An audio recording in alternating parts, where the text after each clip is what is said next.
Al-Fatihah.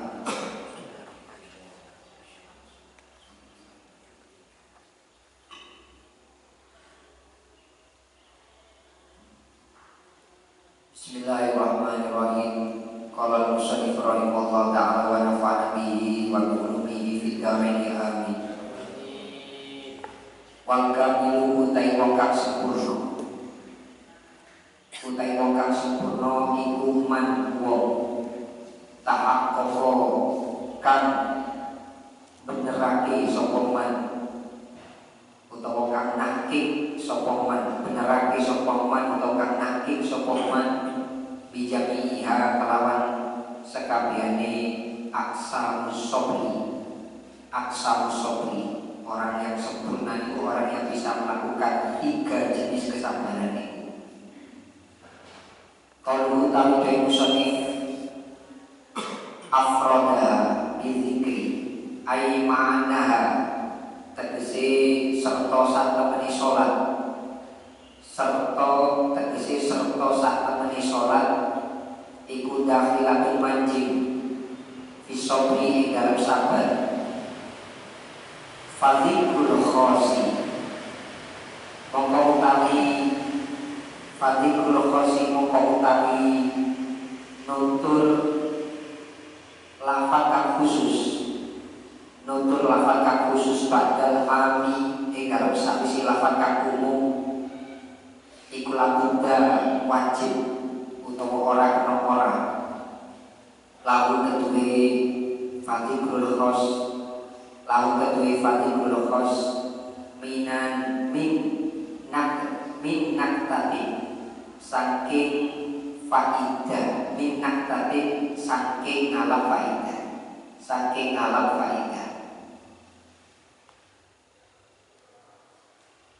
Ajabah mongko jawab sapa musannif, mongko jawab sapa musannif andalika saking mengkono-mengkono afrod hadis zikri bikauli kelawan daya musannif takdiman nyatane dawuh takdiman artine takdiman krana ngagungake isyatiha maring tingkae salat, maring tingkae salat.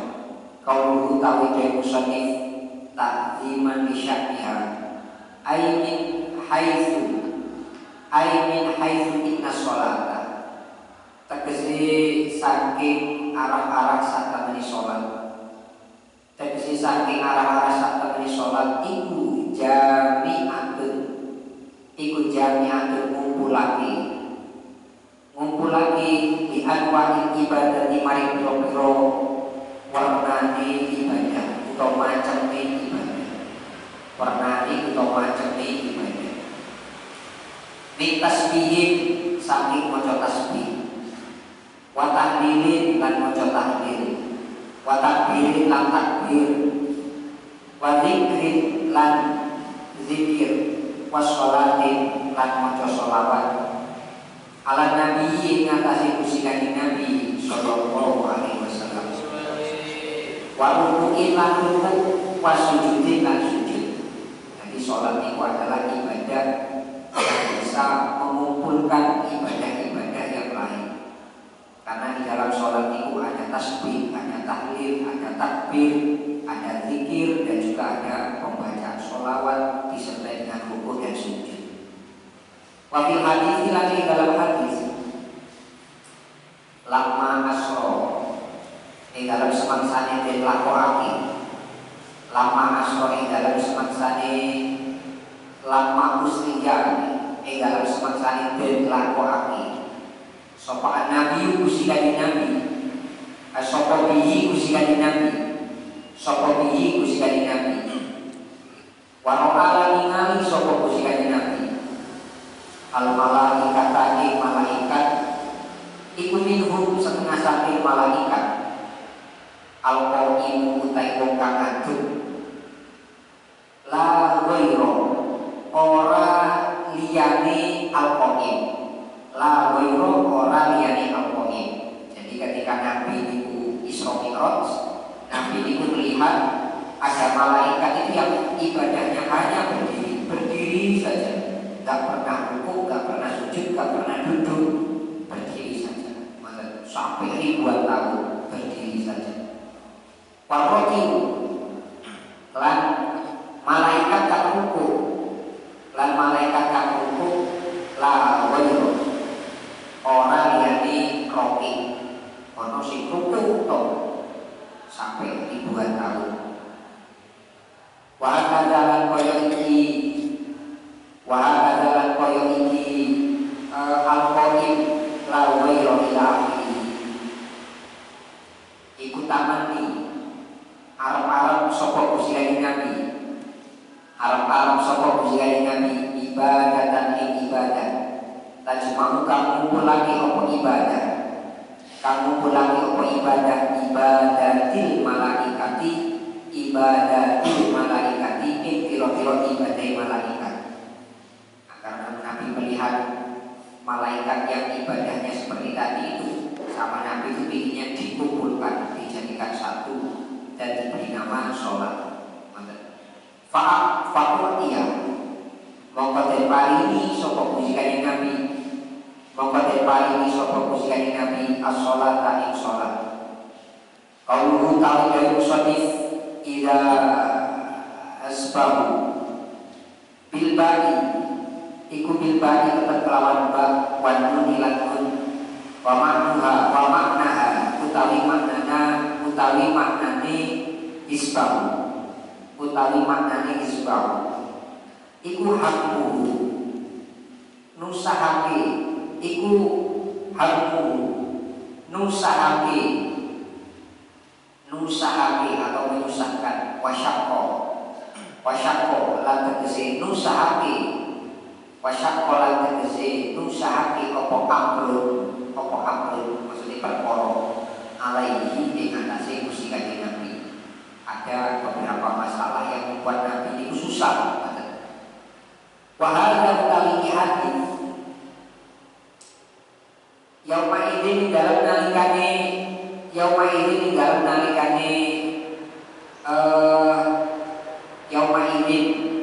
ing dalam nalikane niku amma huwa syaqqa alaihi iku analah kita bahasa temennya kita iku li Muhammadin ketuwi Gusti Kanjeng Nabi Muhammad. Jadi kita ini Gusti Kanjeng Nabi sing susah karena ada masalah. Jadi Nabi itu lek masalah lagi susah sama saja.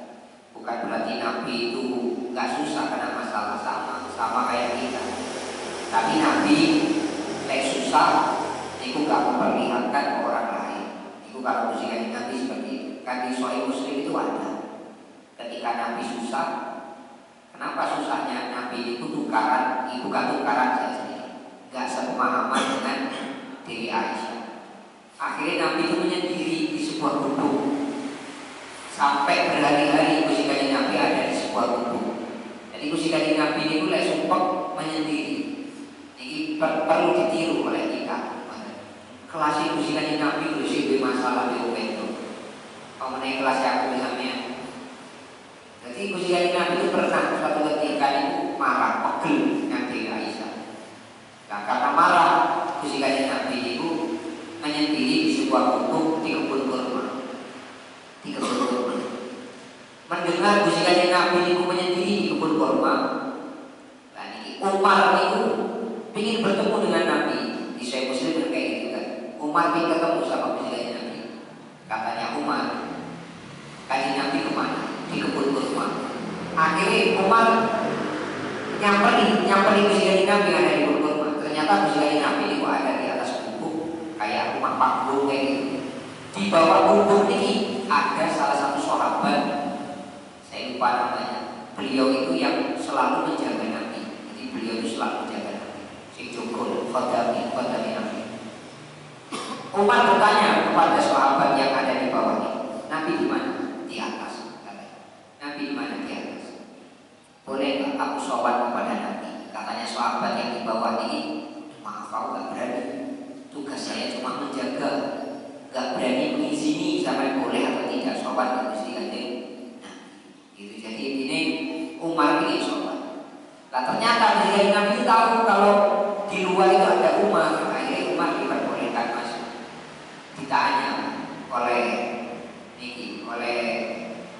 Sayyidina Umar, ya Rasul, kenapa panjenengan ada di sini kok menyendiri?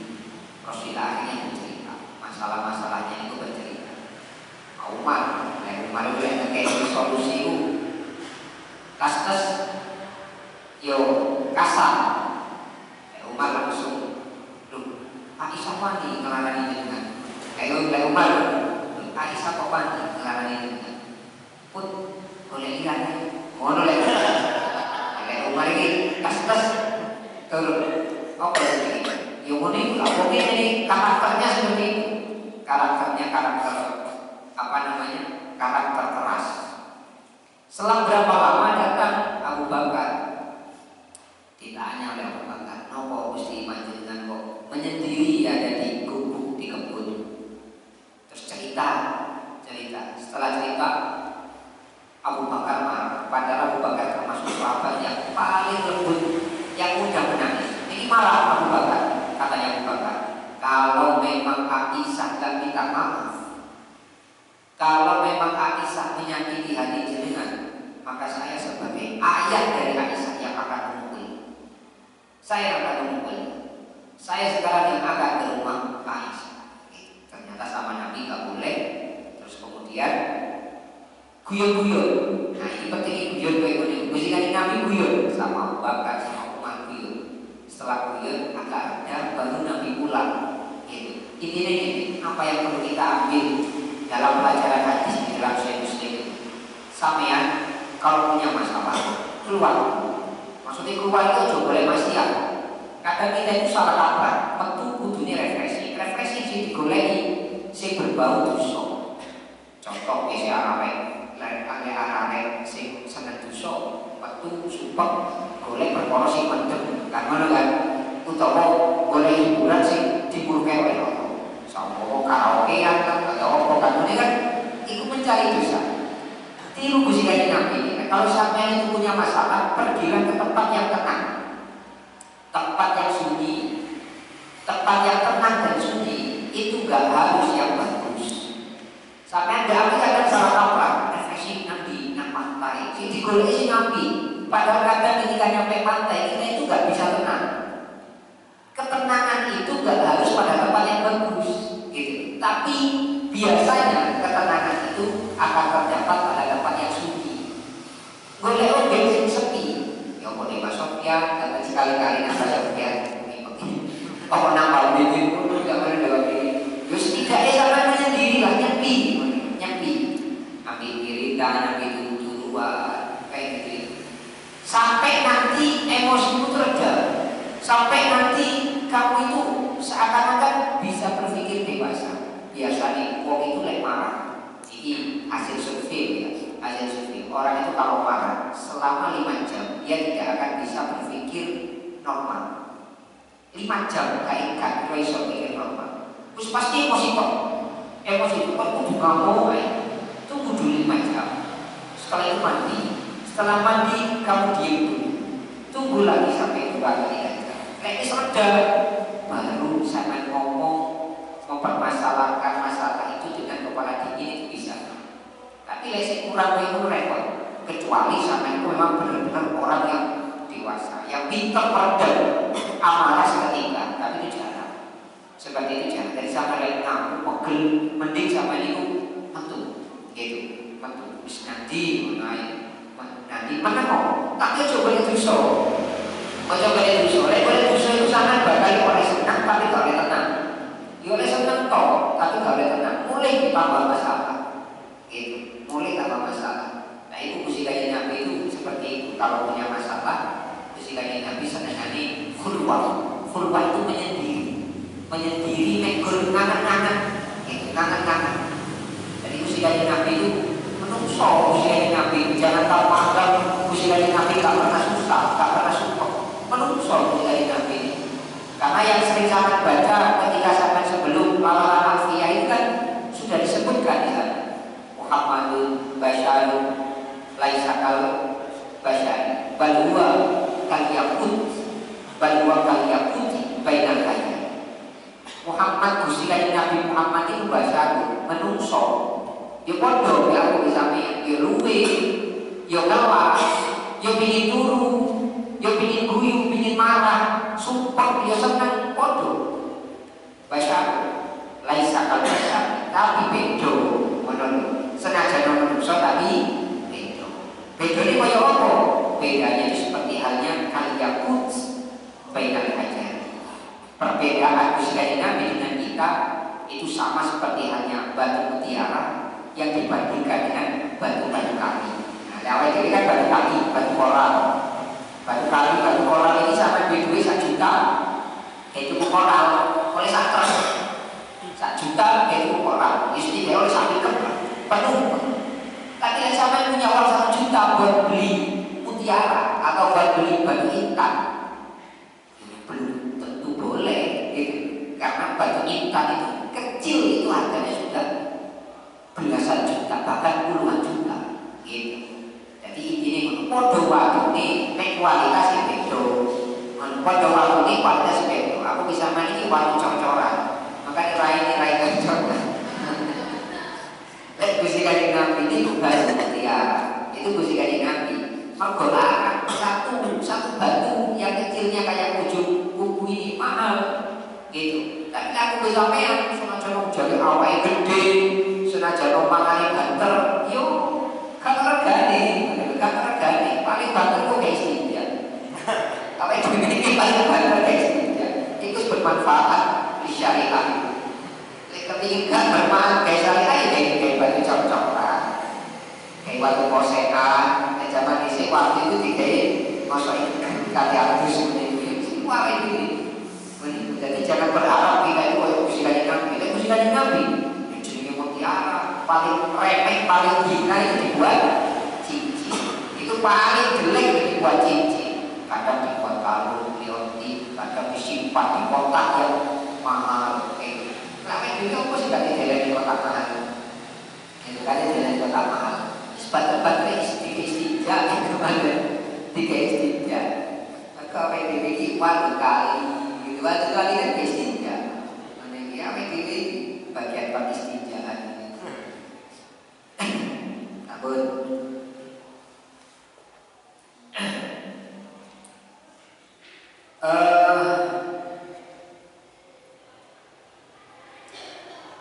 Qauluhu tawi dari musannif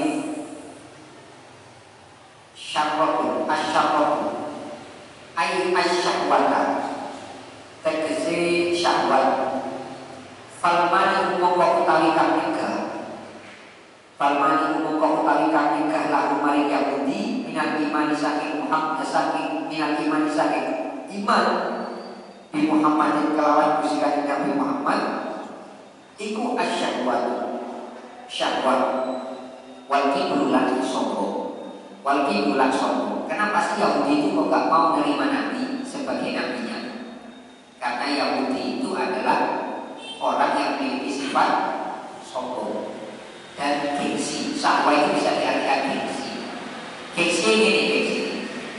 Mulai dari Ishak, setelah Ibrahim maksudnya, Ishak, Yakub, Yusuf, Musa, Solomon, Isa, kabeh itu dari orang Israel. Semua itu dari orang Israel. Nabi-nabi itu diutus dari kalangan orang Israel. Kok tiba-tiba khatamun nabiyyin, kok tiba-tiba nabi penutup para nabi kok lahir bukan dari orang Israel, malah lahir dari orang Arab. Mungguwe wong Israel ini adalah sebuah penghinaan, sebuah penghinaan. Contoh kayak inilah contoh. Satu kaum sampean ini kaum terpandang. Gak ono wong sugih selain kaum sampean. Sak keluarga sampean itu sugih, ponane sampean sugih, paling sugih, wae sugih. Gak ono sing sugih teko keluarga sampean, paling sugih keluarga sampean. Kok tiba-tiba ono sing kumpuli sugih bukan dari keluarga sampean. Kira-kira sampean terima kan gak terima. Pasti ini koyo roh hati mangkel. Bahasa kasar ini, nabi-nabi zaman dahulu dari kalangan kami. Sekarang ini kok dari kalangan Arab. Kami nggak mau menerima itu. Kami nggak mau menerima itu. Padahal sama diurut. Nabi iki yo ke atasnya nyambung yo Ibrahim. Orang Israel ke Ibrahim aslinya sama gitu, aslinya sama. Jadi podo aslinya, cuma mereka itu gengsi, kok jalur Ismail gitu loh, jalur Ismail karena dianggap anak Nabi Ibrahim sing jalur Ismail, jalur Nabi Ismail ini dianggap keturunan juga, dianggap keturunan pembantu. Karena Nabi Ibrahim ini awal kali menikah itu dengan Dewi Saro, dengan Dewi Saro. Nah Dewi Saro ini yang bangsawan Dewi Saro ini. Nah karena Dewi Saro tidak punya anak, nikah lagi sama Dewi Hajar. Nah Dewi Hajar ini pembantu. Lahir anak dari Dewi Hajar bernama Ismail, dan lahir anak dari Dewi Saro namanya Ishak. Yang dianggap mulia oleh mereka itu keturunan Ishak toh. Ishak punya anak Yakub, ya benar. Yakub punya anak Yusuf. Nabi toh ini Al-Karim, Ibnul Karim itu Nabi Yusuf sampai turunan Yahudi semua sampai turunan Nabi Musa, Nabi Isa. Ini dari kalangan itu, dari kalangan Yakub. Dari kalangan Nabi Ismail ini gak ada keturunan yang tumbuh jadi nabi, jadi orang biasa. Baru muncul menjadi orang yang luar biasa itu ketika di zamannya Abdul Muthalib, membaik usia Nabi. Membaik usia Nabi ini baru muncul dari keturunan Ismail yang disegani. Jadi ini Abdul Muthalib. Tapi Abdul Muthalib ini tidak diangkat menjadi nabi. Cuma Abdul Muthalib ini orang yang berwibawa. Abdul Muthalib itu berwibawa. Pernah saya ceritakan, saking berwibawa Abdul Muthalib, kalau ada dua kelompok mau perang, terus angkat pedang, Abdul Muthalib teriak, berhenti. Kalau si maning lanjut, kalau Abdul Muthalib bilang berhenti. Saking disegani Abdul Muthalib ini, saking disegani. Makanya Abdul Muthalib ini bukan nabi, tapi orang yang luar biasa, disegani. Sugih, pemegang Ka'bah, pemegang Zam-Zam, dan pemilik unta terbanyak di Mekah itu Abdul Muthalib. Makanya wong iso bodoh, jadi wong Jawa iso bodoh. Sudah punya pangkat, sudah punya kedudukan, kaya raya. Itu Abdul Muthalib. Nah, makanya Abdul Muthalib ketika beliau itu masa atas-atasnya, maksudnya ketika posisi sangat di atas, beliau itu sampai keceplosan ngomong. Ambek anak musik nomor saat ini tak korban dong, kan gitu kan? Anak musik nomor saat ini tak korban. Ojo tega untuk anak kue tak korban dong, kayak gitu. Akhirnya lahirlah anak tadi itu bernama Sayyid Abdullah. Ketika Sayyid Abdullah itu lahir, bingung Abdul Muthalib loh. Anak musik Sayyid Abdullah kok sabar, ganteng, paling manut. Maksudnya kita tidak korban dong, emang gitu, emang. Karena emang Abdul Muthalib ini mengganti Sayyid Abdullah dengan 100 unta. Jadi 100 unta disembelih untuk mengganti nyawa dari Sayyid Abdullah. Jadi Sayyid Abdullah itu mulai kecil itu sudah lembut, orangnya lembut, kalem kayak gitu. Wongi kalem, sopan itu. Dan orangnya bercahaya. Orang itu bercahaya Sayyid Abdullah itu. Nah ketika Sayyid Abdullah menikah dengan Dewi Aminah, cahaya yang ada di Sayyid Abdullah itu pindah ke Dewi Aminah. Sayyid Abdullah sudah tidak percaya lagi, dan kemudian sakit-sakitan dan meninggal. Itu membuktikan bahwasanya di dalam tubuh Sayyid Abdullah itu terdapat Nur Muhammad, terdapat cahaya dari Gusti Kanjeng Nabi Muhammad. Jadi Nur Muhammad itu turun-temurun, mulai dari Nabi Adam turun, Nabi itu terus mengikuti rahim dari ibu-ibu yang dia lalui sampai akhirnya berhentilah di rahim Sayyidah Aminah, ibunda dari Gusti Kanjeng Nabi Muhammad. Nah setelah itu baru lahir. Ketika lahir Gusti Kanjeng Nabi ini bercahaya, bercahaya. Sayyidah Aminah yang sakit-sakitan, kemudian meninggal dunia. Kemudian meninggal dunia. Itu menandakan bahwasanya Nur Muhammad itu sangat berat.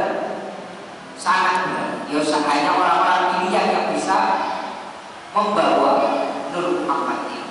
Nah itu ini ceritanya, makanya orang-orang yang itu gengsi. Kok dari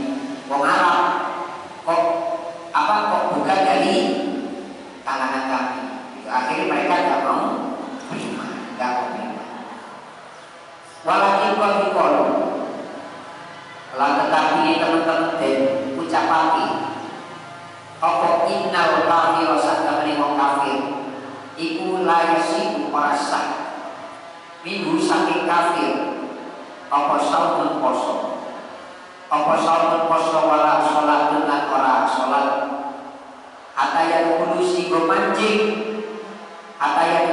go mancing soko kafir fil islami ing dalam Islam ini tak terang ini supaya sampean paham. Ada orang itu bertanya kayak gini, gimana hukumnya kalau ada orang yang tidak beragama Islam tapi suka sodako, suka baca sholawat, senang sodako, senang baca sholawat, senang bantu orang yang gak mampu, senang membantu anak yatim, bahkan senang bantu pondok pesantren, bayangkan. Tapi orangnya bukan Islam, itu bagaimana? Apakah orang itu nanti bisa dimasukkan ke surga? Kan gitu kan? Apakah orang yang semacam itu bisa masuk surga? Nah, pertanyaan itu sama seperti ini. Ono arek kuliah di gunung, zaman kan kuliah di daftar zaman itu di gunung. Terus ono koncoe sampean gak pernah daftar ke gunung, gak pernah perlu universitas gunung, tapi dia aktif. Melon masuk dalam kelas, melon kelas dosen, baru yang garang skripsi. Kira-kira habis dulu diakui nggak, diluluskan nggak orang ini? Pasti kan nggak diluluskan. Kenapa nggak diluluskan? Karena nggak pernah daftar. Senajan amal yang dulu sudah dia amalkan semua. Senajan semua amal yang dulu sudah diamalkan semua.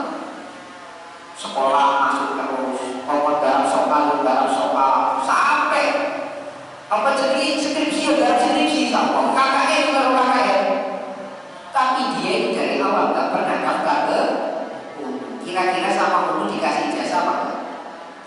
Nggak akan dikasih ijazah. Sama seperti halnya tadi orang yang tidak pernah syahadat atau daftar masuk Islam, meskipun dia mengamalkan amalia Islam, maka dia tidak akan pernah mendapatkan ijazah Islam.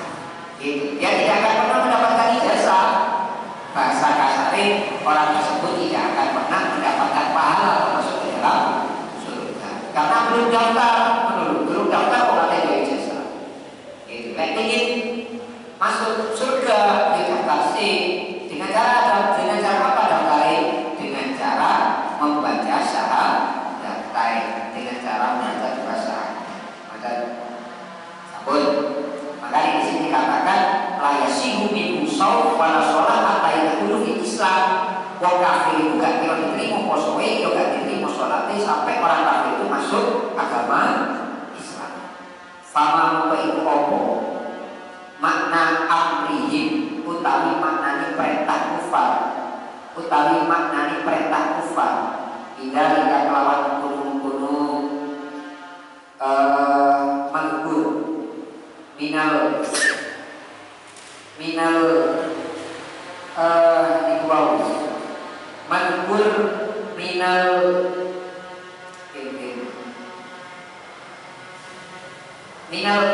asni'ah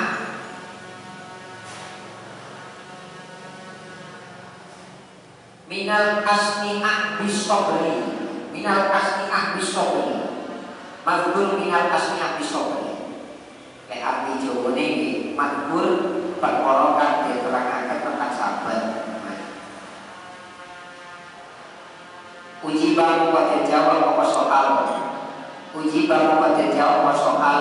Di anak murad dan lawan saat mereka berkata iku amrohu perintah Yahudi. Iku amrohu perintah Yahudi. Badal Islam di dalam sanksi Islam. Kau dulu tahu dari musonif di anahu yang bersiu syahwat. Ayu yada apa? Terkesi ngapesaki apa saum ing syahwat. Ngapesaki apa saum ing syahwat. Kau dulu tahu dari musonif turisul khusyu'i huwa utawi khusyuk iku khudu'un nafsi DP hati.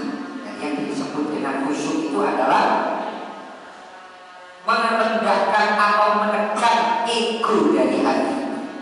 Jadi sholat itu kudu khusyuk. Apa sih makna khusyuk ini? Hati ini sampai ditekan. Sampean itu di sini bukan siapa-siapa. Dan kamu nggak boleh membawa gelar apa-apa. Dan nggak ada yang perlu kau banggakan. Nggak ada yang perlu kau banggakan. Jadi ketika sholat Allahu Akbar, yuk ngomong Gusti Allah. Pulau hamba panjenengan Gusti, pulau sanes sinten-sinten. Pulau nyerah, saya nyerah, dan saya ini tidak ada yang pantas untuk saya banggakan. Itu jadi kudu. Huwa utawi khusyuk iku kudu nafsi. Dingine utai DP hati. Wasukuni halan mantengi nafsi.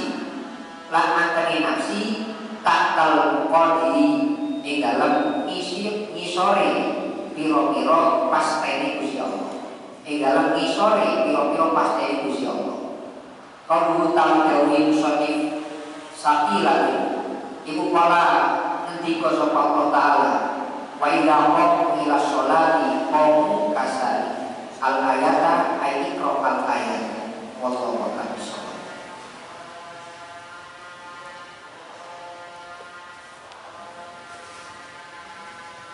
Assalamualaikum warahmatullahi wabarakatuh.